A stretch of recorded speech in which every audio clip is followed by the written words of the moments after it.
ওই ওপরে শাটারিং এর কাজ শুরু হয়েছে, তো মিস্ত্রির কাট মারছে। কালকে হচ্ছে যে কি এগুলো হয়ে আছে, আজকে সকাল থেকে আবার কাজ স্টার্ট হয়ে গেছে। কালকে এই ঘরগুলো হয়ে আছে, সব আউটগুলো করছে। এখানে বারান্দার কাঠটা বাকি আছে, আর নিচে হচ্ছে একটা মিস্ত্রি গাঁথনি করছে কলমগুলো, মানে বক্স কলম হচ্ছে।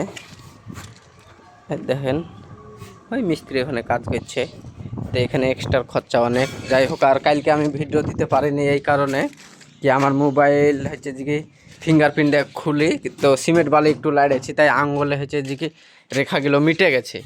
সেই কারণ থেকে হচ্ছে যে কি ফিঙ্গারপ্রিন্ট কাজ করছিল না, প্যাটার্ন দিয়েছি তাও ভুল।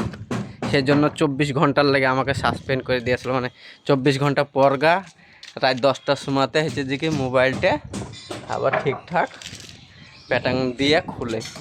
তো হচ্ছে আজকের কাজ সকাল থেকে চলছে।